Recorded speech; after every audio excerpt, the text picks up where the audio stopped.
And there probably has to be a part two. I'm not able to cover everything because there are so many different aspects in these two Torah portions. So let's get right into it. Behar. Leviticus 25, verse 1. And Yahweh spoke to Moshe on Mount Behar Sinai, saying, as the end of the first month of the second year after the Exodus approaches, the law giving draws to a close. During the first 3 weeks of the second month, some additional laws will be communicated, but most of what is communicated to Moshe during that period will consist of instructions for the journey to commence on the 20th of the month. Thus, chapter 25, Behar, and 26, beginning of Behar-Bechukotai, mark the final stage of the law giving. And this is stated explicitly in the concluding verse. Leviticus 26, verse 46, these are the statutes, the hukim, and the judgments, the mishpatim, and the laws, Torah,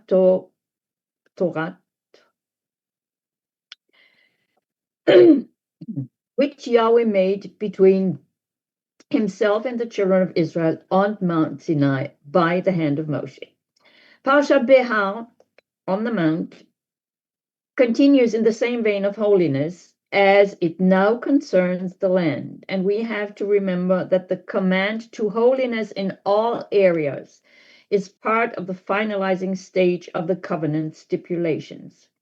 So we have to keep everything we've learned so far in mind when we read this passage of scripture.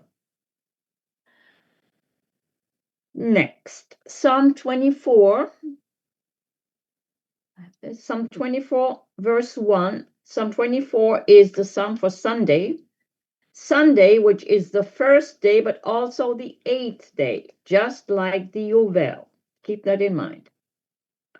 And it says, the earth is Yahweh's in all its fullness, the world and all who dwell therein. The first person to be reminded of that fact is Pharaoh during the plagues, a fact that he apparently did not know. Exodus 9:29. So Moshe said to him, that's Pharaoh, as soon as I have gone out of the city, I will spread out my hands to Yahweh. The thunder will cease, and there will be no more hail, that you may know that the earth is Yahweh's. The second reminder goes to the Israelites when they first reached Mount Sinai before the great revelation of Yahweh.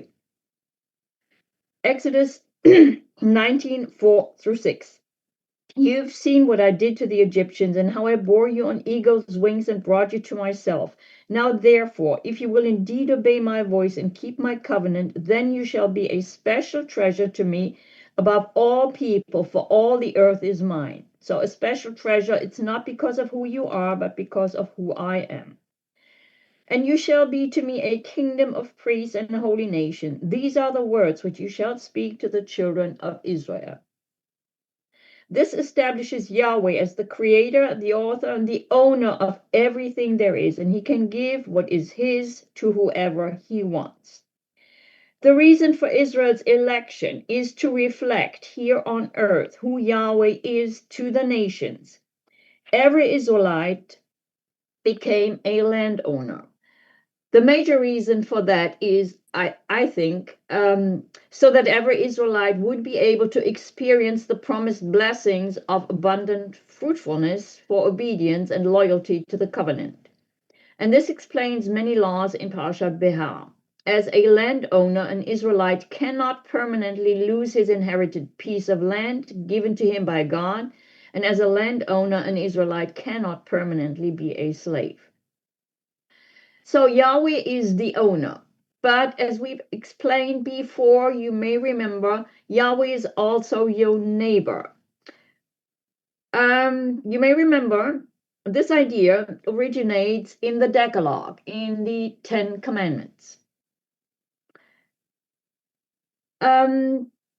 These words form a bracket. Look at the bottom where it says these two words, Anochi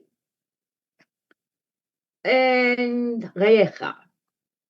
Anochi means I am, this is the first word of the Decalogue, Anochi Yahweh Elohecha, and Re'echa means your neighbor. So these two words encompass it all. These two words form a bracket around the commandments. I am your neighbor. So Yahweh is the slave master, but he's also the slave. And this fact has ramifications on all mitzvot. And therefore, the phrase, fear your God, is used multiple times in these passages here. Next. And there are some very important words. Leviticus 25:17. Therefore, you shall not oppress one another, but you shall fear your God, for I am Yahweh your God, and I am your neighbor.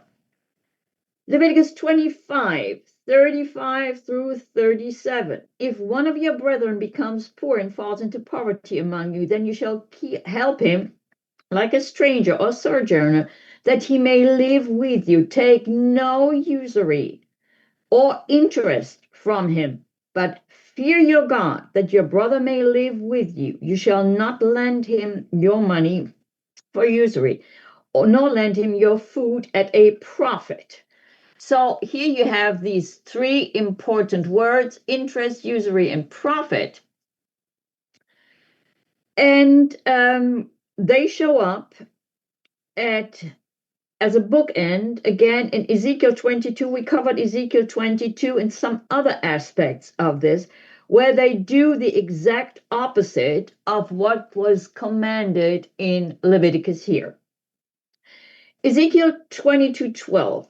In you, that's in Jerusalem, they take bribes to shed blood.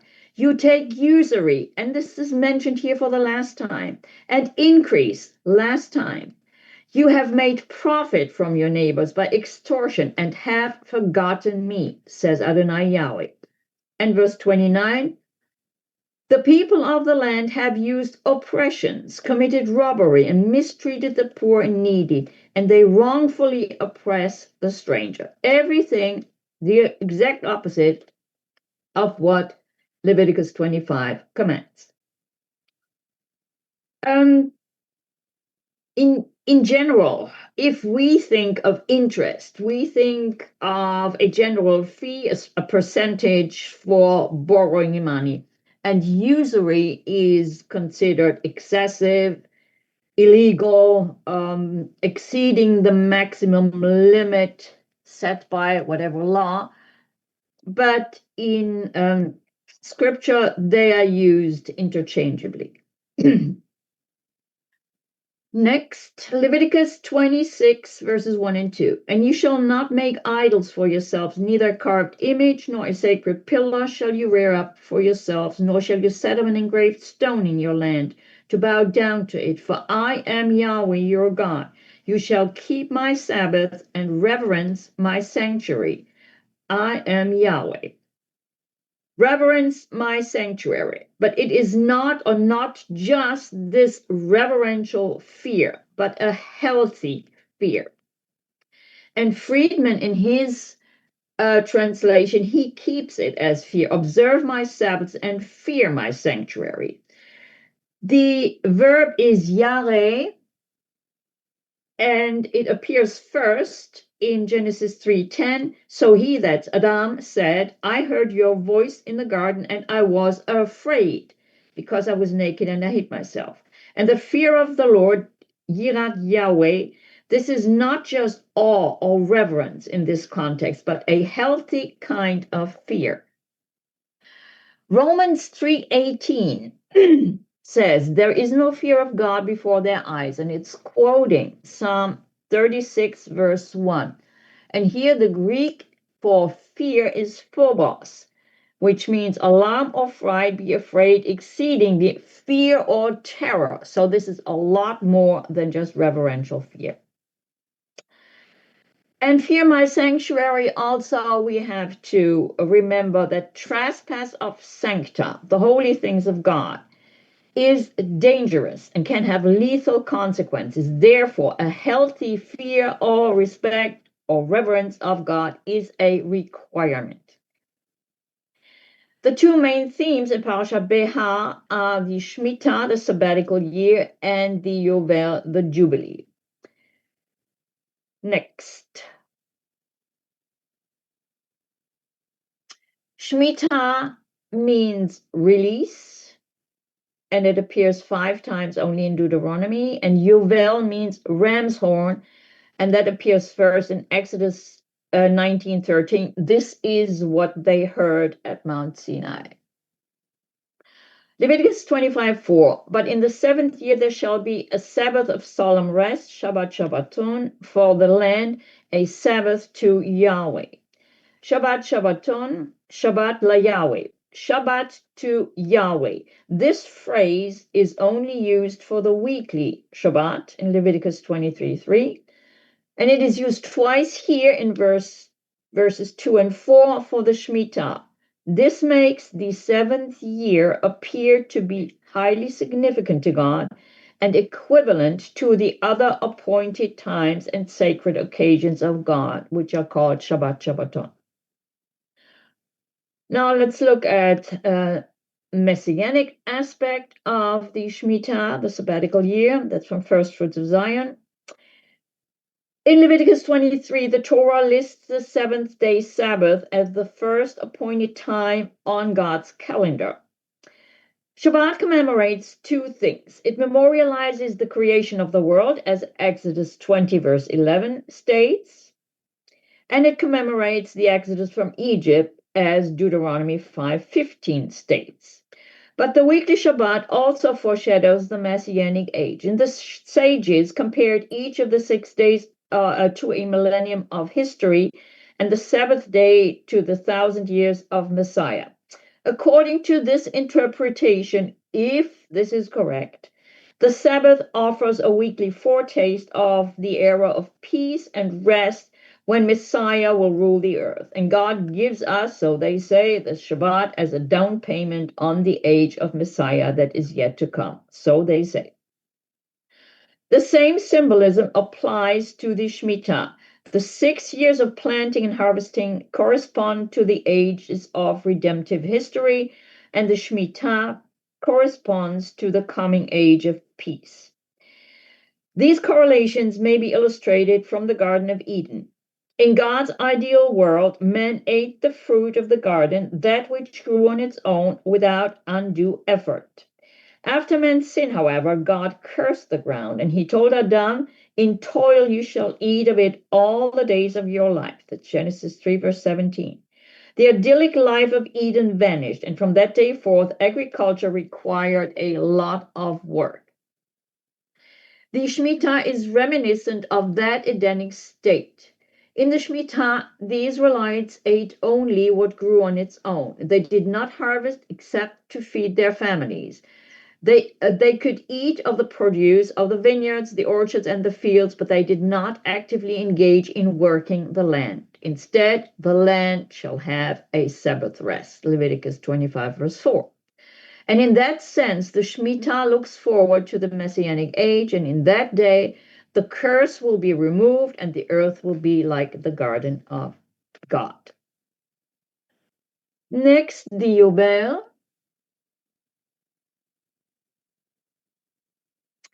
Leviticus 25, verse 9. Then you shall cause the trumpet of the Jubilee to sound at the 10th, on the 10th day of the 7th month of the Day of Atonement. Yom Kippurim should be plural. And you shall make the trumpet to sound throughout all the land. And verse 10, you shall consecrate the 50th year and proclaim liberty, droit, throughout the land to all its inhabitants. And verse 12, for it is the Jubilee, the Yovel, it shall be holy to you. JPS commentary says, unlike the 7th year Shemitah, which is called a Shabbat, but not holy, the Yovel is holy. The Yovel, the Jubilee, is inaugurated in the 7th month at the start of the agricultural cycle.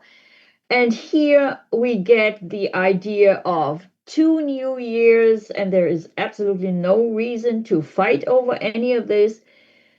Tishrei, the seventh month, the month when we have and when we celebrate Yom Kippur, and when the Yovel is inaugurated, is the start of the agricultural cycle. And Nisan in the spring is the start of the festival cycles. So some more spiritual and prophetic aspects. At the end of the 10th of Tishrei on Yom Kippurim, the Day of Atonements, purgings or cleansings, ritual purity had been restored. The tabernacle, later the temple, had been cleansed or quote unquote atoned for from all accumulated impurities.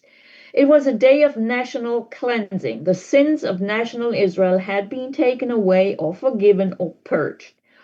Order had been restored, and with that, the divine presence was able to remain in the midst of Israel for another year. Therefore, Yom Kippurim was considered the most important day of the year and simply called the day that affected the fate of all Israel.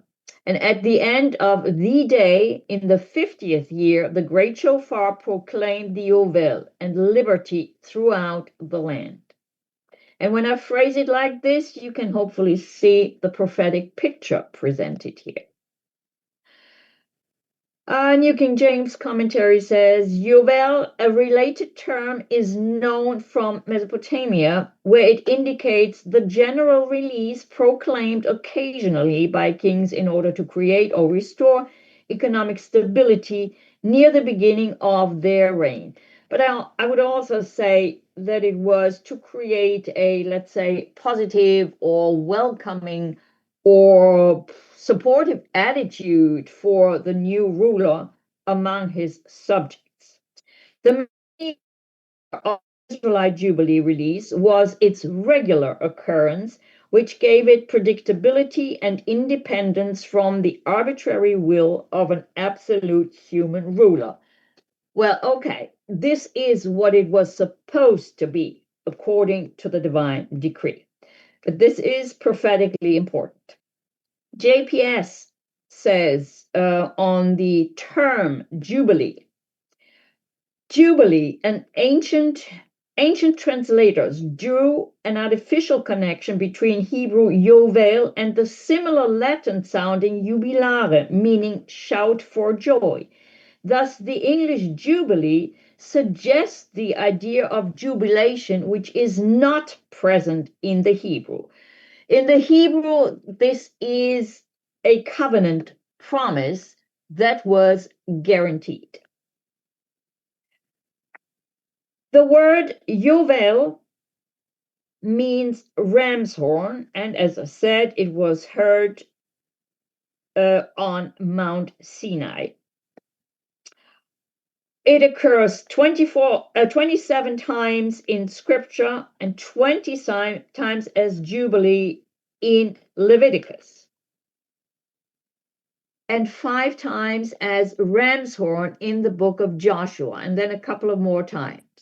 But, and this is important to know as a fact, it is not mentioned in any other book of the Tanakh, in any book outside of the Torah. So this is very noteworthy because the books of Chronicles, Kings, and Prophets would actually cover the time in Israel's history when the people were in the Promised Land and the Yovel should or could have been implemented. Leviticus 25:10 in the JPS says, "It shall be a Yovel for you, each of you shall return to his holding," meaning his possession.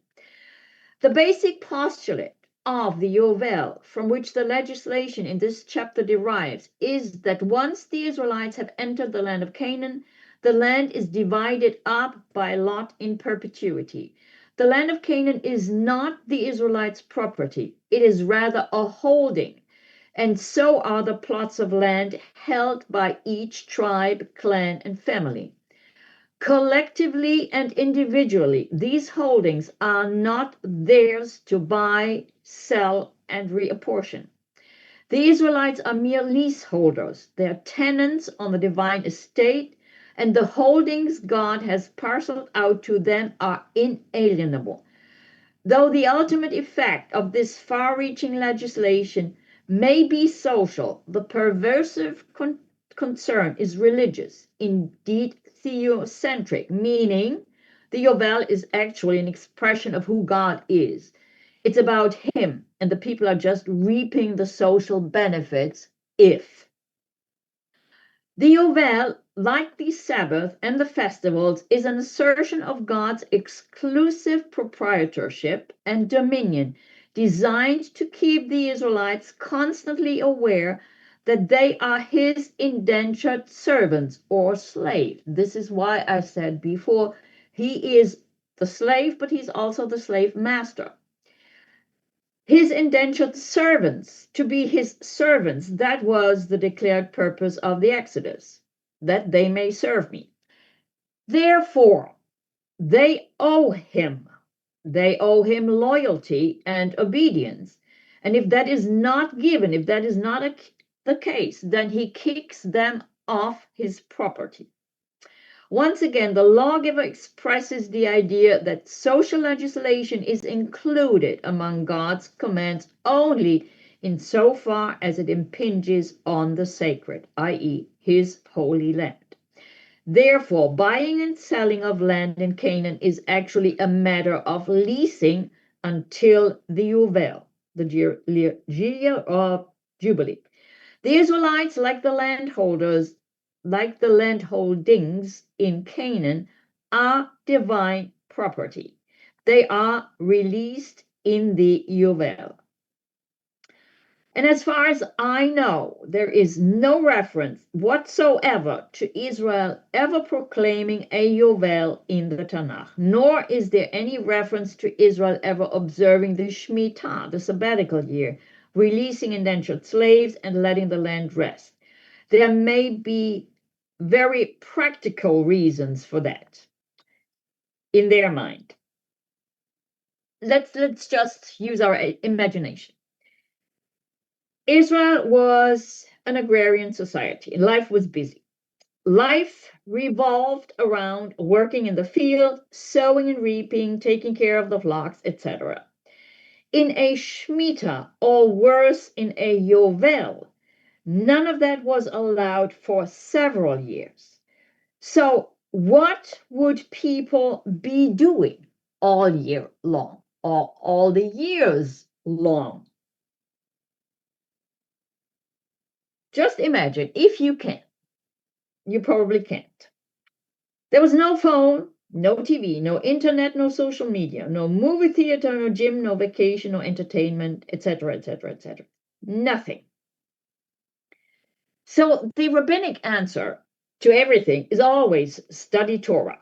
So 24/7, 365 times 2 or 3 years, question mark? Well, nobody owned a Torah scroll to begin with. So all of this is oversimplified, but you get the point. But I think we can all feel that this, not necessarily as the rabbis understand it, ultimately is the goal. That meditation, focus on God, no more daily worries and existential fears, being able to live in a God-centered life. But I also think we can all agree that this would require a renewed mind. The mind of Christ, an elevated state of consciousness, and a new heart, and a different reality in a realm of no time.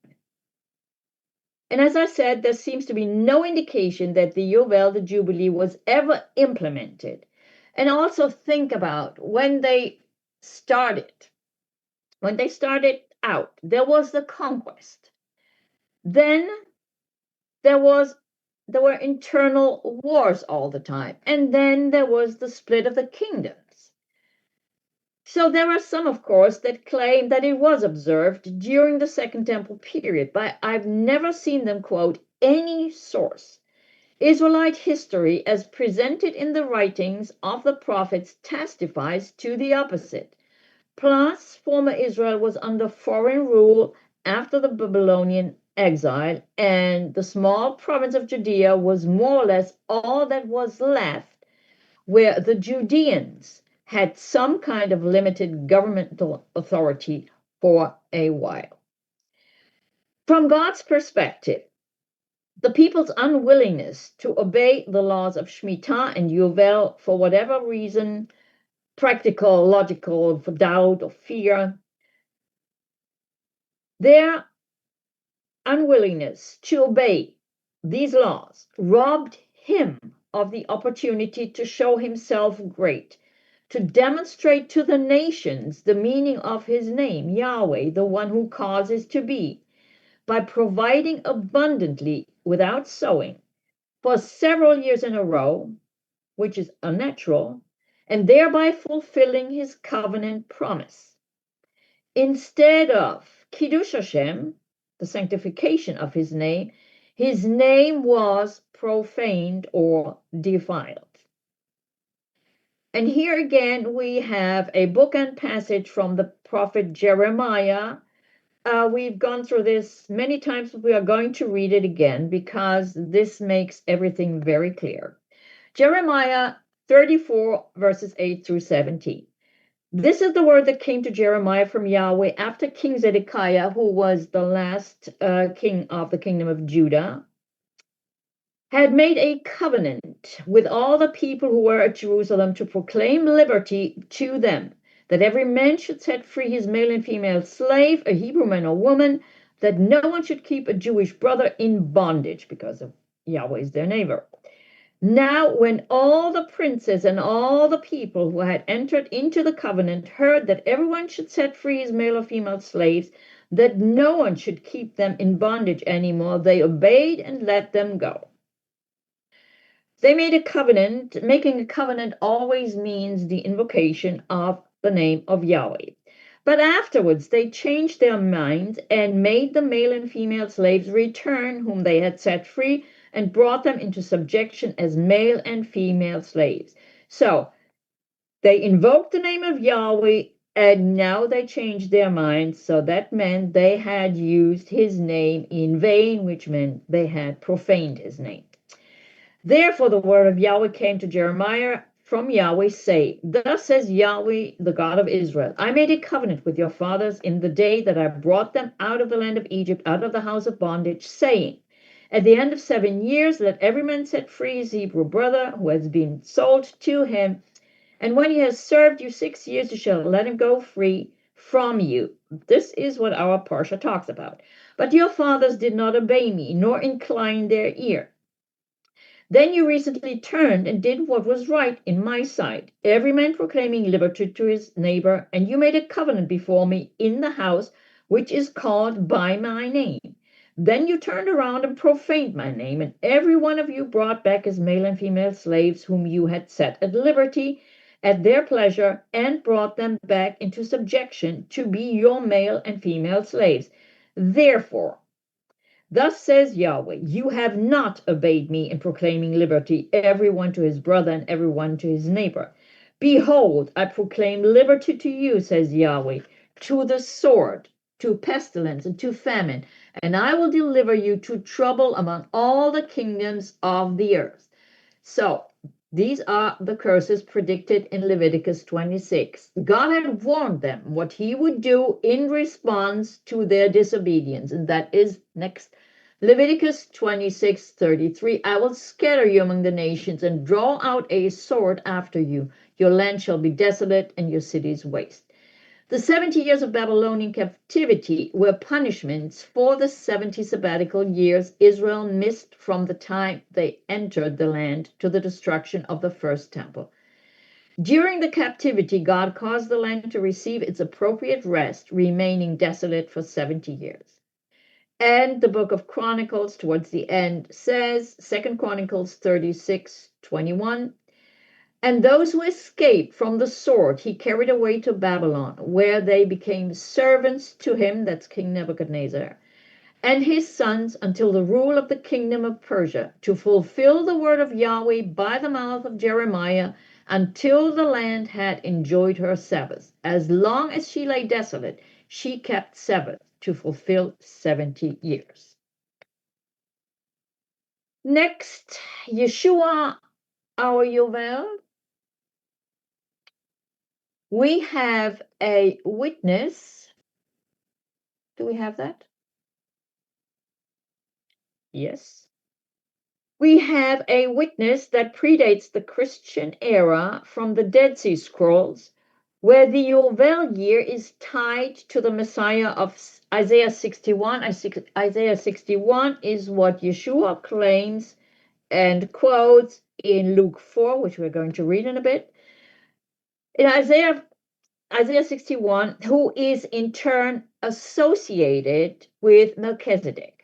Messiah is associated with Melchizedek, of whom Hebrews 7:3 says that he was, quote, without father or mother or genealogy, having neither beginning of days nor end of life, but resembling the Son of God, he remains forever.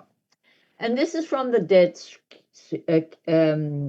Dead Sea Scrolls, and there are some gaps, but just a few.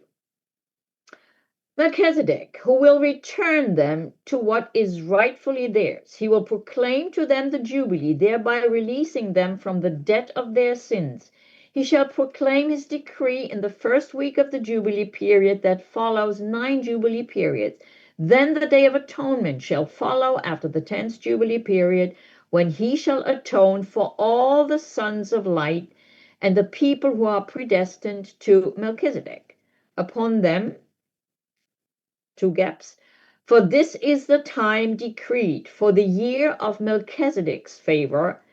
By his might he will judge God's holy ones and so establish a righteous kingdom. So with this background information, we can now much better understand the impact of Yeshua's words in Luke 4. Luke 4 is where Yeshua begins his ministry in the Galilee. Next, Luke 4:14 and 15. Then Yeshua returned in the power of the Spirit to Galilee, and news of him went out through all the surrounding region, and he taught in their synagogues, being glorified by all. So here in the middle, you see the Galilee and Nazareth in the lower Galilee. And he taught in their synagogues, so up until that point, he had caused no problems. Next, verses 16 through 21. So he came to Nazareth, where he had been brought up, and as his custom was, he went into the synagogue on the Sabbath day and stood up to read, and he was handed the book of the prophet Isaiah. And when he had opened the book, he found the place where it was written. And David Stern says, the custom in the synagogue now is to read through the Torah each year. At an earlier stage in Jewish history, 3 years were taken to read through the Torah. While there is uncertainty over exactly what the first century customs were, it seems clear that if Yeshua was given the scroll of the prophet Yeshayahu, Isaiah, he was being offered the half Torah reading. And half Torah, once again, is not half the Torah. It means leaving or concluding. It's the concluding part of the Tanakh, of the readings. Since there is uncertainty about the practices of the time, it is not clear whether he found the place set by the lectionary for that Shabbat, or the place he himself chose, or the place where the scroll happened to open. Verse 18. This one is quoting from Isaiah. The Spirit of Yahweh is upon me, because he has anointed me to preach the gospel to the poor. He has sent me to heal the brokenhearted, to proclaim liberty, to the captives, and recovery of sight to the blind, to set at liberty, those who are oppressed. That's quoting Isaiah 58:6. to proclaim the acceptable year of Yahweh. And that's from Isaiah 61, 61, verse 1 and 2. He identified himself as the one anointed with the Spirit of Yahweh, and his mission of proclaiming the year of Yahweh's favor, which in the Dead Sea Scroll was called the year of Melchizedek's favor, the year of Jubilee. Verse 20. Then he closed the book and gave it back to the attendant and sat down, and the eyes of all who were in the synagogue were fixed on him. And he began to say to them, "Today this scripture is fulfilled in your hearing." This is where the Brit portion, which we're not going to read again today, this is where it ends. But the next verse I think is important too. Verse 22 says, "So all bore witness to him and marveled at the gracious words which proceeded out of his mouth. And they said, 'Is this not Joseph's son?'" So that's the question. Is this not Joseph's son? They knew exactly who he was. But what did he just say? And what does it all mean? That was one. And then continues verse 23 to 30. We're not reading this. We did this just, 2 weeks ago, where he then talks about the widow of Zarephath. There were many widows in Israel, but to none of them Elisha was sent, but only to Zarephath, who was in Sidon, which was not in Israel. And then he talks about Naaman, the Syrian leper. There were many lepers, but to no one he was sent, but to the Syrian. So, and then they were filled with wrath, and they wanted to throw him over the cliff. So, there is a lot here. There is a lot of background you need to really, really understand the depth of these scriptures and the impact they would have had on his audience. The concepts of the Yovel provide the backdrop against which to see Yeshua's mission at his first coming. The great eschatological jubilee, the ultimate Yovel, will be fully implemented at his second coming, and this will be finally, the great reset. But during his ministry on earth, he gave the people a foretaste by performing countless signs and wonders pointing toward the kingdom to come. The Yovel was to be ushered in with the sound of the shofar at the end of Yom Kippurim, and at that time, property reverted to its rightful owner, who is prophetically Yahweh. We see the future fulfillment of this in the book of Revelation, Revelation 11:15.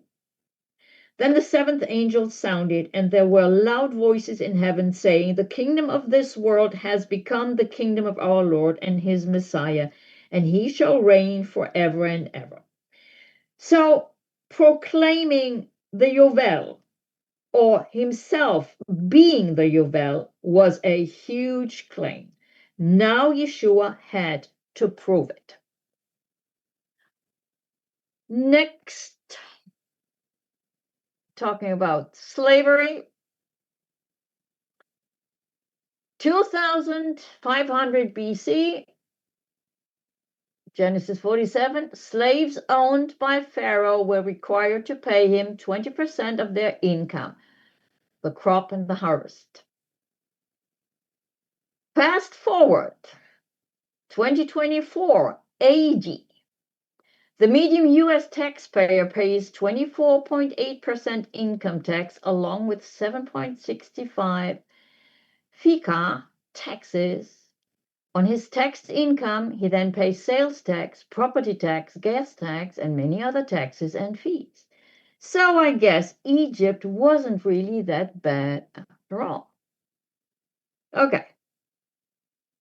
Next. When it comes to the issue of slavery, the question asked by most people most of the time is, does the Bible condone slavery, and if so, why? One of the most common misconceptions about slavery in general is that it is an issue of the past that was officially abolished centuries ago, at least in the West, or so we're told. Well, we've talked about this in the past, and we all know that nothing could be further from the truth. Like with all the other issues in the book of Leviticus, we have to keep two things in mind always: the cultural context of the ancient Near Eastern societies at the time, and the covenant context. Eved Ivri, a Hebrew servant or slave. So Eved can mean servant or slave. Semantics do matter. The difference, whether you are a servant or a slave, depends on who is above you, who your master is. And that also determines whether you work hard, you work bondage, or whether you just serve. And the noun avodah means work, service, bondage, but also worship.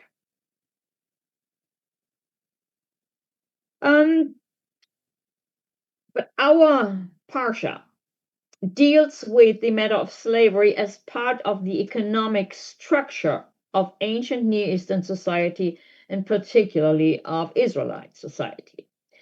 Slavery in the ancient world was a normal part of the entire economy.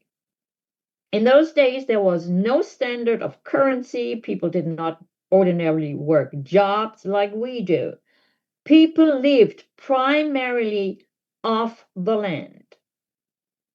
So this is important because this is the reason for many, many things. This meant that if you were not a landowner or independently wealthy with your own flocks and herds, or you lost your land, you probably had no secure means of supporting yourself and your family, no means of sustaining your lives and their lives.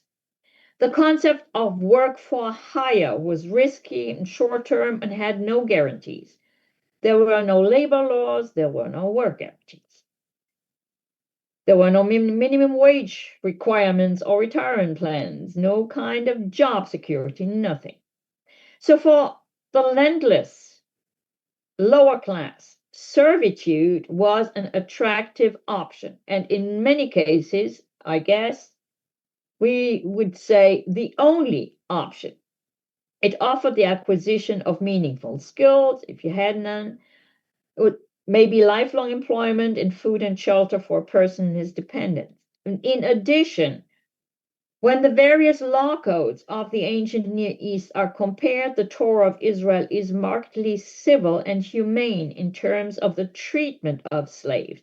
And then that, again, a lot of the rationale of many, many of the laws goes back to the Egyptian experience. In the Torah, slaves were given many rights, and slave owners were obliged to maintain these rights as an act of obedience to God. Slaves were to be given rest on Shabbat days, given equal opportunity to engage in worship of Israel's God by divine law. Slaves had legal recourse if mistreated. If a slave sustained a severe injury by his master, he was given his freedom. Slaves who were not indentured for life could be redeemed and could even redeem themselves if their means were sufficient. Most interesting is the contrast between the Torah and other ancient Near Eastern law codes in regard to returning runaway slaves. For instance, in the Code of Hammurabi, sheltering a runaway slave drew the death penalty, which is the extreme opposite of what the Torah says. Deuteronomy 23, 15, and 16 says, "You shall not give back to his master the slave who has escaped from his master to you. He may dwell with you in your midst in the place which he chooses within one of your gates where it seems best to him. You shall not oppress him."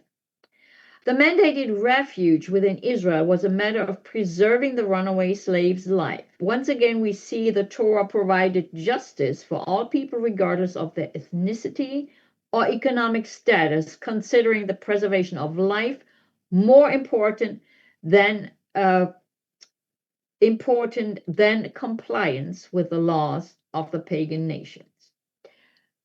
Leviticus 25, 39, and 40. And if one of your brethren who dwells by you becomes poor and sells himself to you, you shall not compel him to serve you as a slave.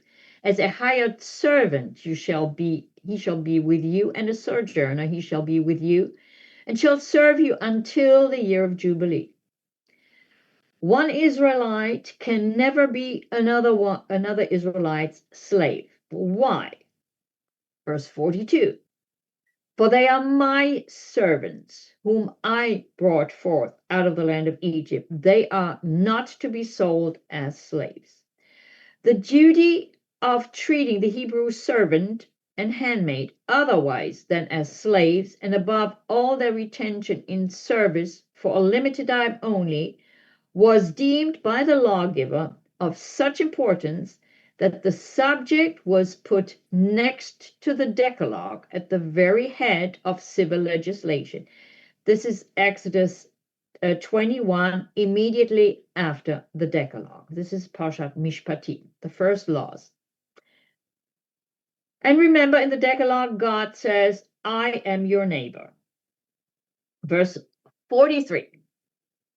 You shall not rule over him with rigor, but you shall fear your God. Here we have two Hebrew words which make some interesting connections. The word for the word rada, have dominion, rule over, dominate, or subjugate. This is the word used for the first time in Genesis 1:26. And then it says, and then in 28, and it says, then God said, let us make men in our image, according to our likeness, let them have dominion over the fish of the sea, over the bird of the air, and over the cattle, over all the earth, over every creeping thing that creeps on the earth. And the next mention of this verb is here in our parsha in Leviticus 25, verse 43. Israelites are explicitly denied the kind of power over other human beings, even a slave, that they might exert over animals. And the second word is perech, harshness, severity, or cruelty. This is the term that is used for the way the Egyptians made the Israelites work. And that's first mentioned in Exodus 1, verse 13. So the Egyptians made the children of Israel serve with rigor, with perech. And here again we have bookends. Leviticus 25, verse 43, you shall not rule over him with rigor, but you shall fear your God. And Ezekiel 34, again, the exact opposite. The weak you have not strengthened, nor have you healed those who were sick, nor bound up the broken, nor brought back what was driven away, nor sought what was lost, but with force and cruelty you have ruled them. Again, the legislation concerning slaves is based on the Egyptian experience, which is the foundation of many of the covenant laws. The Israelites are permitted to have slaves or servants, again, semantics matter.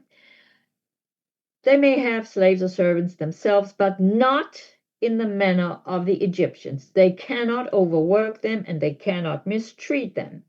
The rules that are imposed on treatment of slaves in Torah involve a recognition of a slave's humanity and dignity, and they establish that a slave has rights.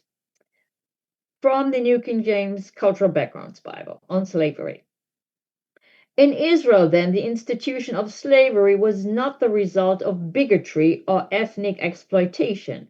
It was an economic relief structure designed to deal with insolvency and its related threat to life and welfare that was all too common in an agrarian society. It was supposed to reflect compassion, not oppression, end quote.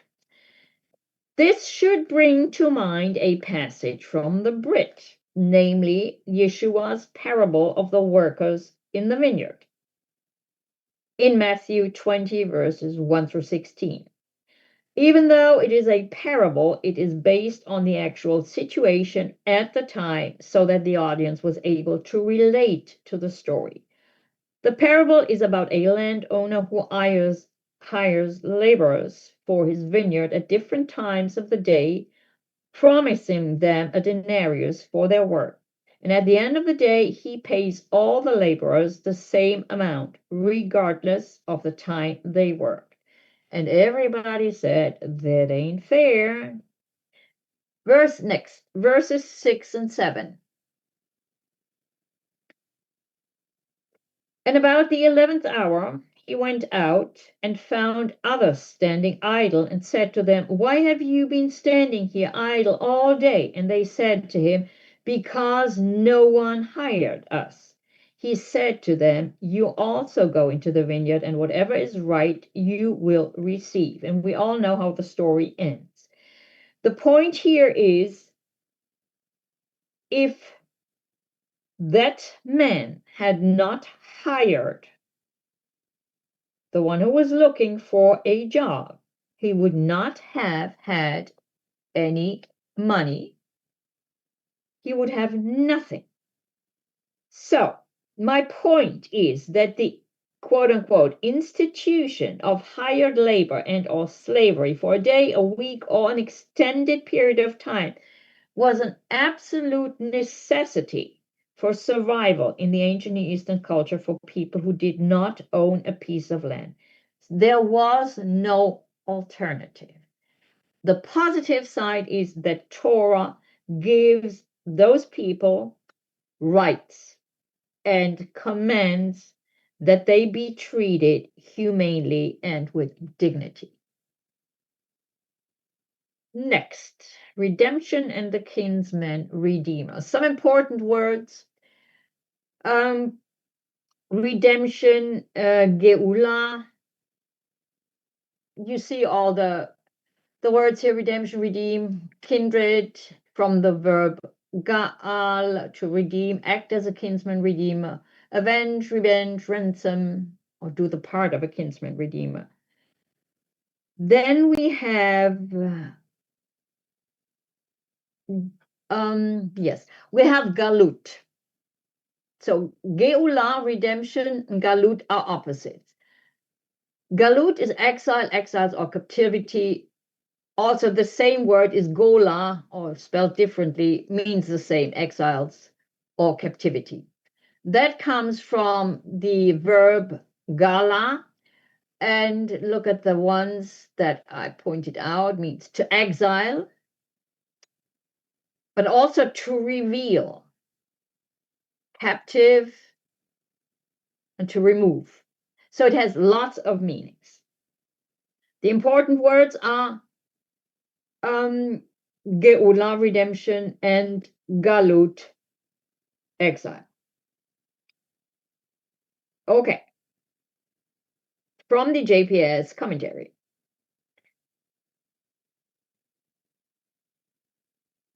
Do I have Goel? No, hold on.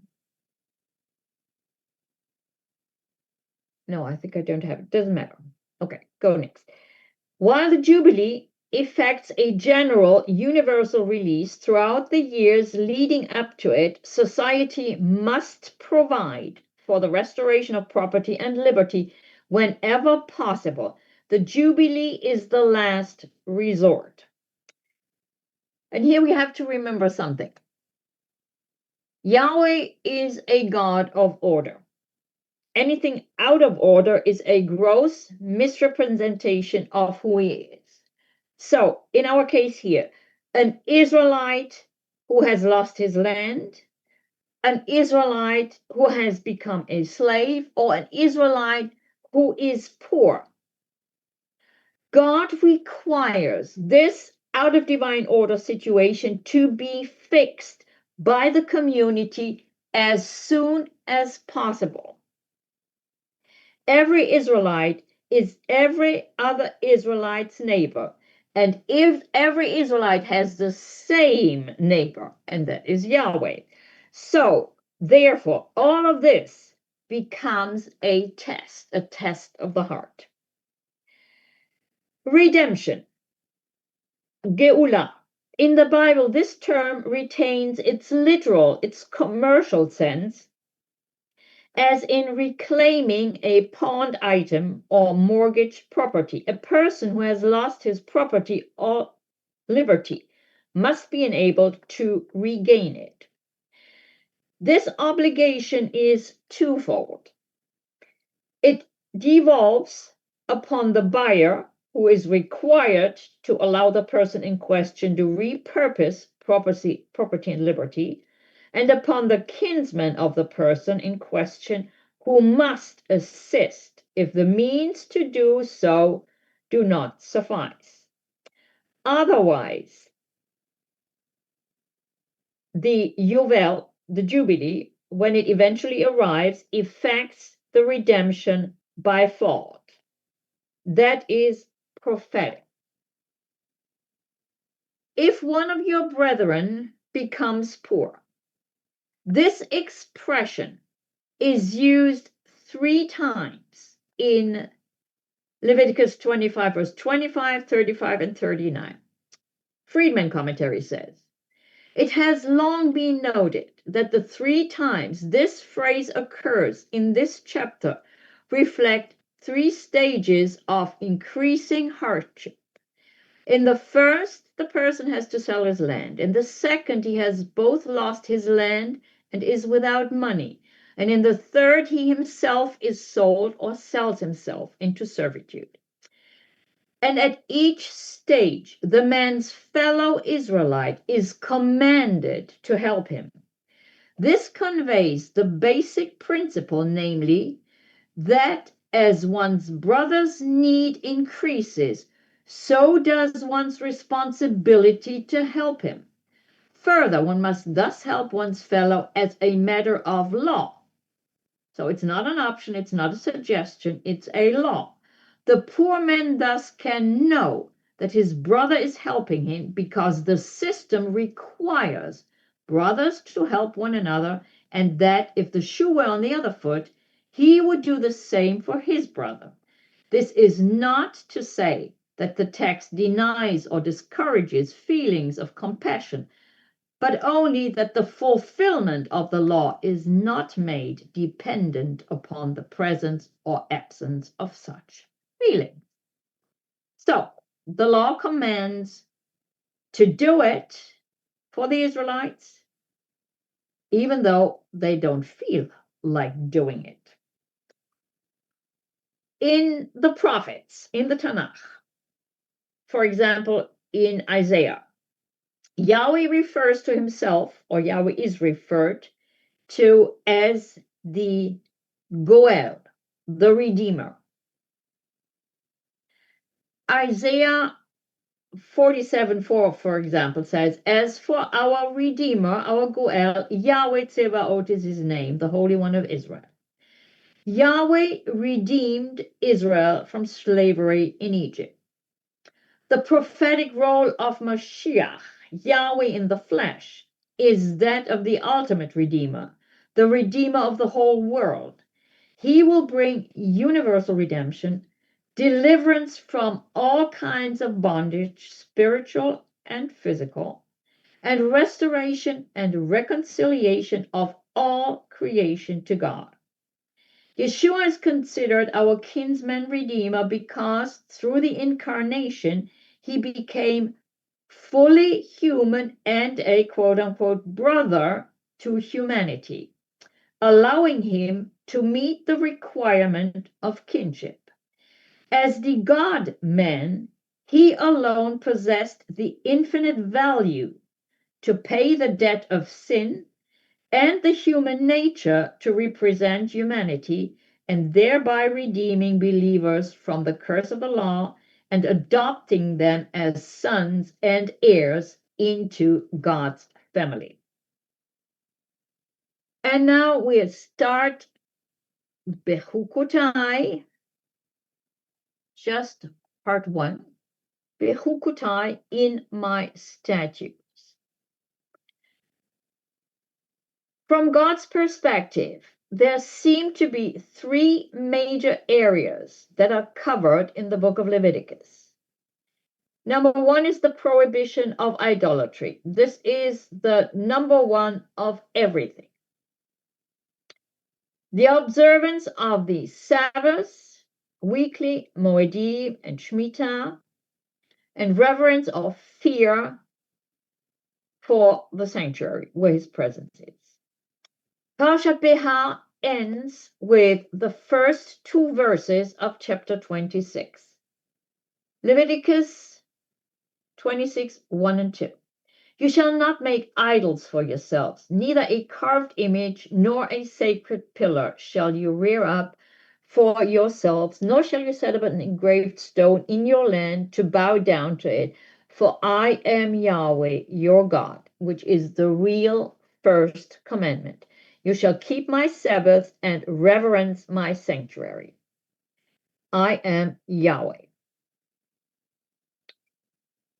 The chapter division in our English Bibles totally misconstrues these 2 verses as the introduction to what follows, and in that way destroys the intended thematic unity of Parshat Behar. There is no concept of a Parsha. These 2 verses are the conclusion to what precedes. They echo commands in chapter 19 from Parshat Kiddushim, verse 1,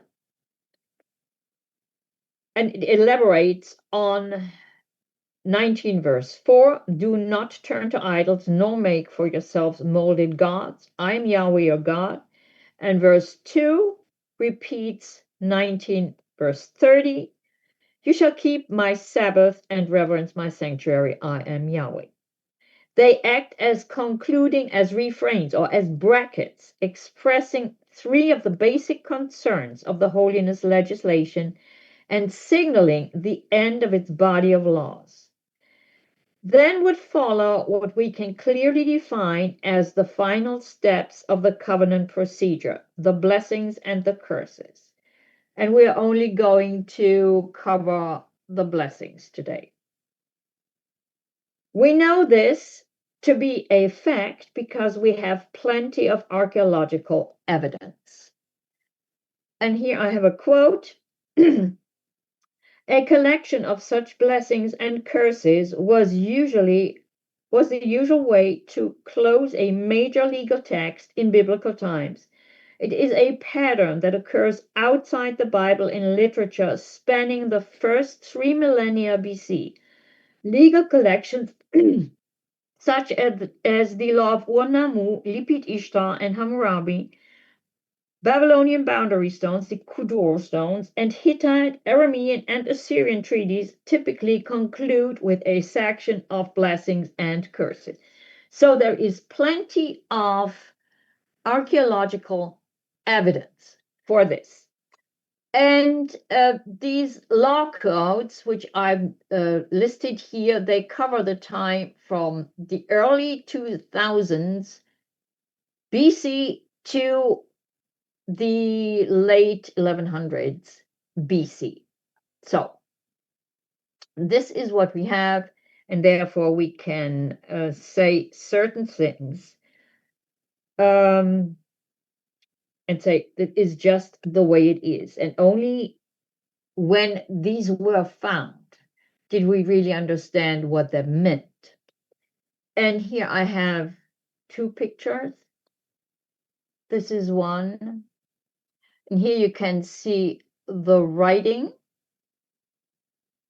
And the writing would consist of blessings and curses, and usually of the witnesses of all the gods. And the next one is interesting. This is one where you cannot see the writing. The writing is on the sides on both sides and on the back. But on the front, all their gods are symbolized, and some of them, or most of them, have been identified. Who is represented by what here? And the ones that are clear is at the top left, you see the crescent moon, which is the god Sin. Then you have the sun in the middle, which is the god Shemesh. And then you have the Venus star, which is Ishtar. And others are gods Ninurta, Nergal, and Adad. The Adad bull you can see on the third line of images to the left, if you can see this. So that is what it means, and then the text on the back. To indicate the final step of the covenant, chapter 26 should start with verse 3, which is the beginning of Bechukotai. If you walk in my statutes and keep my commandments and perform them. Next.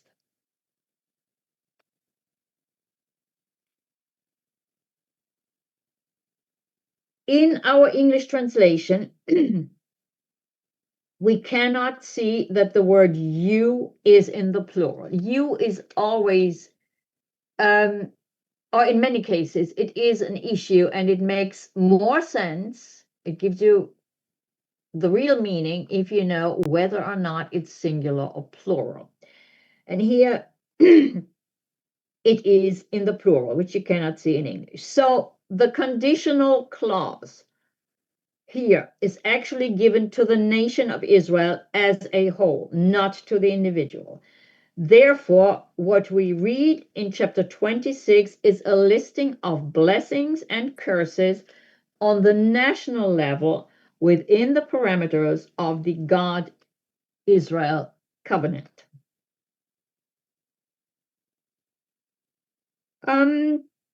As a result of obedience to the covenant stipulations, the nations will enjoy prosperity in regards to the land, political stability, etc. Israel was chosen to be God's special nation among all the nations of the world, to be placed in the midst of the nations with a special mission to be fulfilled. Once they entered the promised land, Israel would be judged as a nation, and they would enjoy the blessings as a nation according to the covenant promises. And therefore it happened when the nation was disciplined for righteous people, like, for example, the prophets, Jeremiah or Daniel, to be affected right along with the wicked. As much as Israel is blessed above and beyond every other nation for being chosen by the Creator of heaven and earth to be his covenant partner, with a special purpose to reflect his character, who he is, and make him known to the nations, to the same degree or even more, Israel is being punished for disobedience to the covenant and despising this unique covenant relationship, and for their lack of reverence and fear of their God.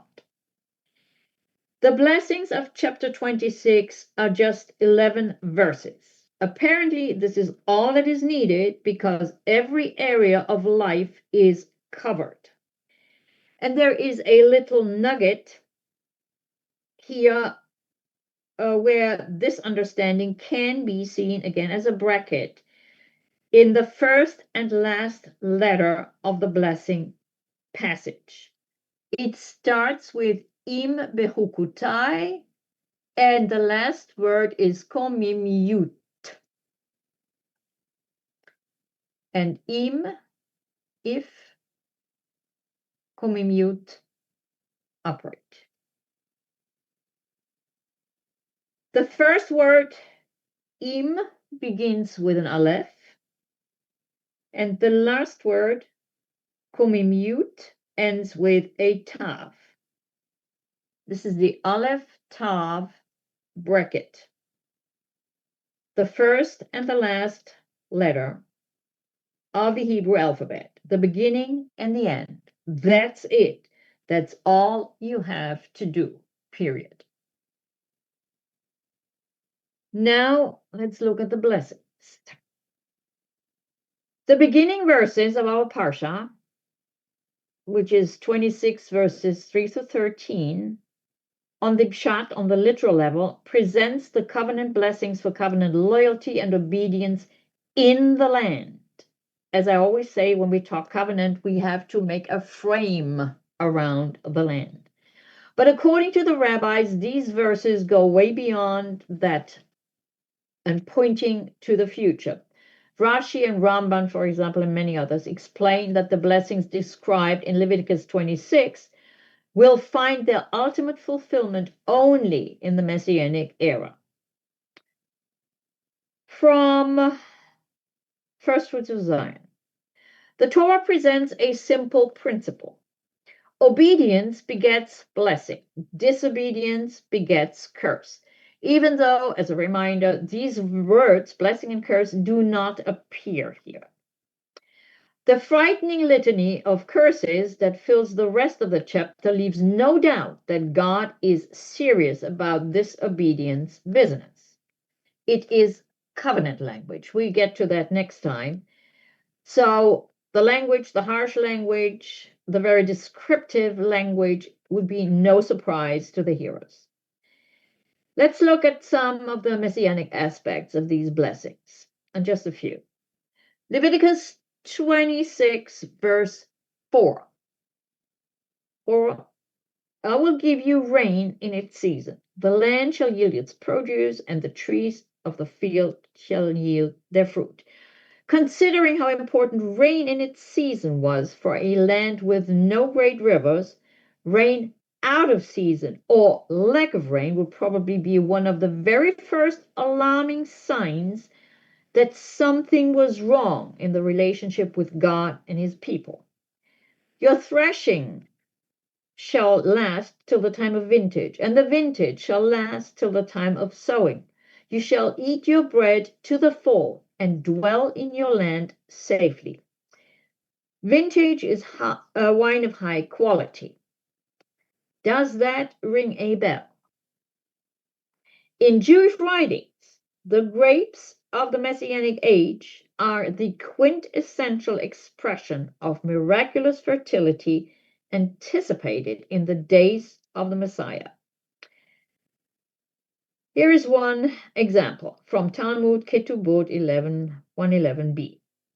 The age to come is not like this age. In this age, harvesting and treading grapes is difficult. In the age to come, one will bring a single grape on a wagon or on a ship and place it in the corner of his house, supplying himself from it like a huge cask. Where do we get a first glimpse of these miraculous grapes in the Torah? And always remember, we are talking conceptual, not literal. That is when two of these so-called spies brought one cluster of grapes from the promised land that was so huge that they had to carry it between the two of them on a pole. That's in Numbers 13. Grapes and wine, of course, should take us to the Gospel of John, which we know is written on a deeper level, on the soul level.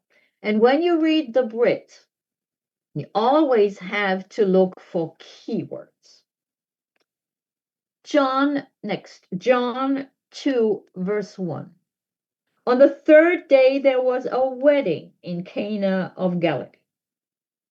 Wedding is the banquet motif, which we find the fulfillment of in Revelation 19, verse 9, the marriage supper of the Lamb. Then we have the third day. The third day is also the seventh day. It is the third millennium, the third millennial day after Messiah, and which is also the seventh millennial of the age of Adam.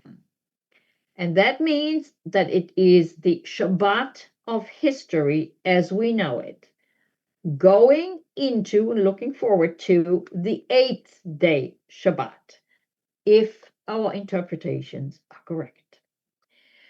At the wedding feast, they had run out of wine, which was a huge embarrassment for the host.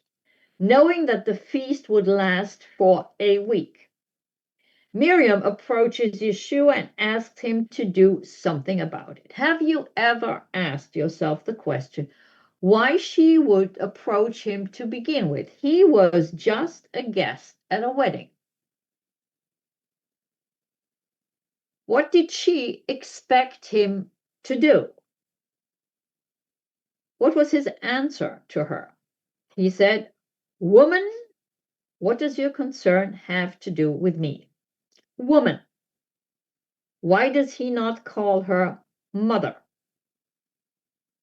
Who is the woman? The woman is Israel.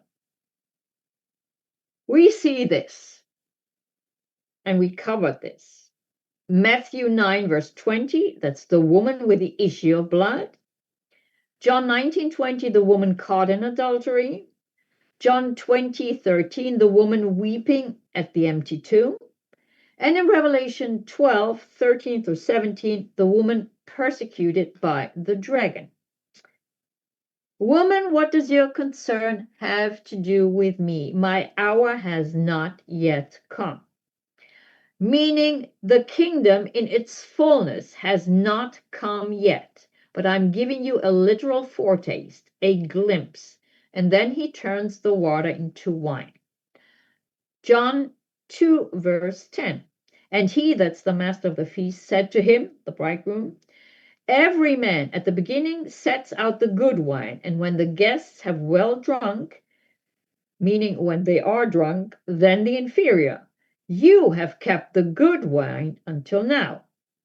And John comments by saying, this beginning of signs Yeshua did in Cana of Galilee and manifested his glory, and his disciples believed in him because they interpreted it correctly, because they knew what it meant.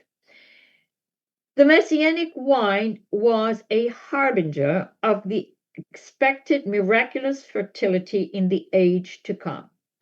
That is the sign of the Messianic era spoken of by the prophets and also in their oral traditions. He's fulfilling unique Messianic prophecies, such as, for example, 1 Kings 4, verses 24 and 25. And he, that Solomon, had peace on every side all around him, and Judah and Israel dwelt safely, each man under his vine and his fig tree from Dan as far as Beersheba, all the days of Solomon. And the beginning days of Solomon's kingdom were a foreshadowing of the time of peace of the Messianic era. And Micah 4:4, but everyone shall sit under his vine and under his fig tree, and no one shall make him afraid, for the mouth of Yahweh Tzevaot has spoken. And Zechariah 3:10, in that day, says Yahweh Tzevaot, everyone will invite his neighbor under his vine and under his fig tree. Historically and culturally, living under his vine and under his fig tree was the ultimate symbol of a stable and prosperous government where citizens owned their land, harvested its fruits, and lived free from the threat of war or invasion, meaning living in the covenant blessings. And also note that John did not say the beginning of miracles, but that was the beginning of signs. The difference between miracles and signs, we talked about that. Signs point beyond the actual miracle. The actual miracle is not the big thing. Miracles come and go. For example, concerning raising the dead or healing the sick, they all die.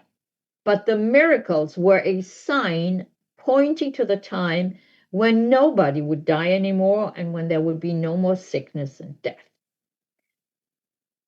So very often there is the focus on miracles, when the emphasis should be the correct understanding of the sign that it is pointing to, namely pointing to the kingdom of God. So if the miracle is the big thing, then we keep looking for more miracles and people start following the miracle workers. That is exactly what Yeshua did not want. I have an image, and the next one, and we end with this. Again, Tissot. This one is a really nice one. Keep this in mind.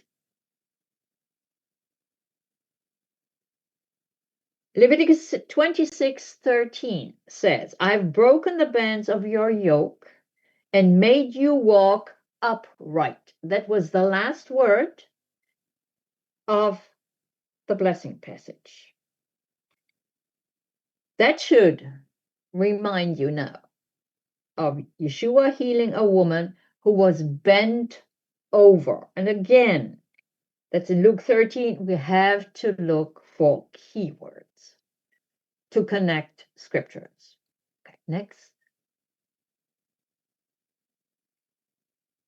Now he was teaching in one of the synagogues on the Sabbath, and behold, there was a woman who had a spirit of infirmity 18 years, and was bent over, and could in no way straighten herself up.